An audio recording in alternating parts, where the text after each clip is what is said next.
Module 7. Building relationships with your outsourced partners. In the biopharma industry, effective communication and strong relationships are critical for successful outsourcing partnerships. As discussed previously, sponsor and service provider partnerships are often referred to as a marriage, which requires both sides to collaborate and trust each other to achieve results. But before we dive in, it's important to consider that not all suppliers are equal, and it's worth understanding which of your outsourcing partners your business should invest more time and effort in than others. Supplier Relationship Management, or SRM, is the practice of managing a company's relationships with its suppliers. It involves evaluating suppliers, identifying which relationships are most important, and then building and nurturing those relationships. Anirban Mukherjee is Head of Procurement at Immunovant and is an expert at implementing supplier relationship management with CROs. He explains that it's crucial to identify which of your suppliers are truly strategic and where you should allocate your time and effort. For a supplier to be a truly strategic partner, they should significantly impact your profit and loss and drive top-line growth. He uses the example that in a company's R&D pipeline, not all assets will directly impact the P&L over the next 5 to 10 years. He recommends using a supplier management matrix in order to segment your suppliers. This 3x3 matrix can be used to map suppliers by relationship type, which starts at the bottom with all suppliers, moving up into those which require an ad hoc focus, they may be volatile or a new supplier, those that are operationally relevant, and those which are outcome critical to the success of your business. Once suppliers are segmented in this way, you can then look at the appropriate tier of service they get from your business. Is it a case of simply managing their performance to contract? Do you want them to be part of an operational excellence program? Or moving them into the top tier where you're co-creating innovation and value as a strategic partner? Take a moment to reflect on where your supplier relationships currently sit.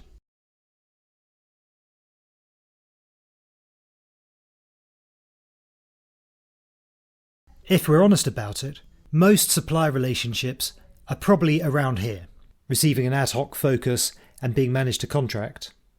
It's worth thinking about how much more you could get from a partner if you made them a true innovation partner, moving them into the top right. There is a big difference between a regular supplier and a true partnership.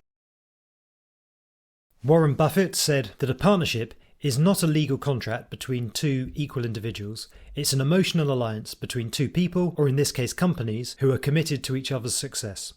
In order to create a positive environment where collaboration really works, it's important to create psychological safety. Psychological safety is the belief that an individual will not be punished or humiliated for speaking up with ideas, questions, concerns, or mistakes.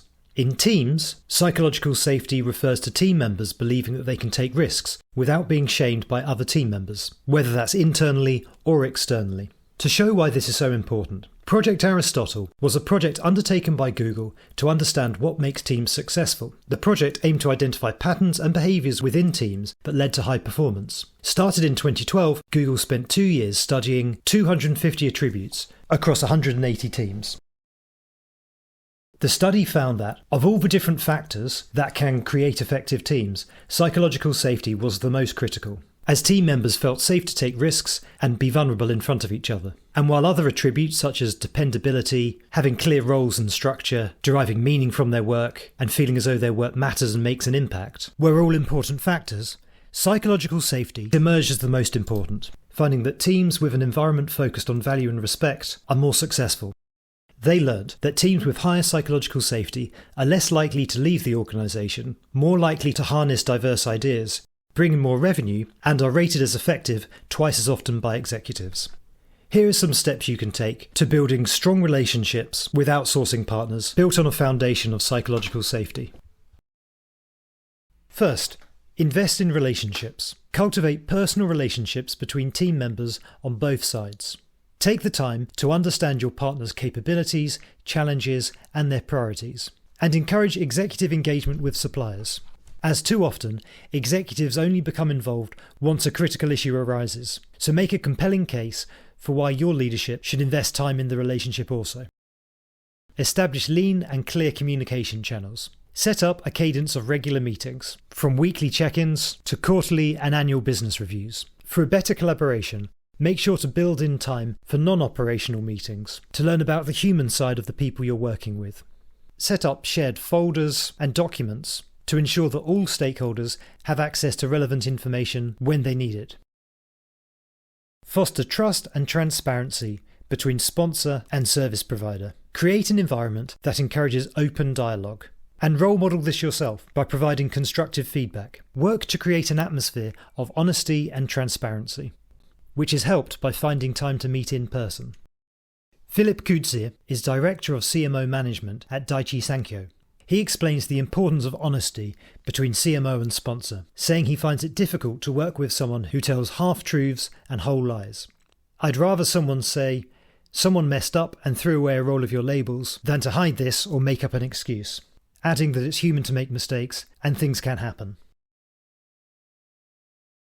Make sure to align with your partners on key priorities. Having defined the priorities, clearly communicate them and make sure to show that they are priorities yourself. By referring back to them, make these priorities the focus of meetings and avoid being sidetracked so everyone's clear on what really matters. Share risks and rewards. Identify the opportunities to align incentives and consider building risk-sharing agreements into the partnership. And make sure to celebrate successes together. Publicly acknowledge contributions from your partner and recognise the team for their efforts and achievements. As mentioned before, bringing teams together to celebrate successes in person is a great way to integrate and unify internal and external teams. As a summary, in order to build strong relationships with your CRO and CDMO partners, start by applying supplier relationship management principles to understand and prioritise the suppliers which are of highest priority strategically. Aim to create a psychologically safe environment where everyone feels valued and able to contribute their best work. Invest time in building the partnership, including at an executive level. And maintain regular communication that clarifies your key priorities, encourages feedback, and celebrates successes together. Next, please take this short quiz.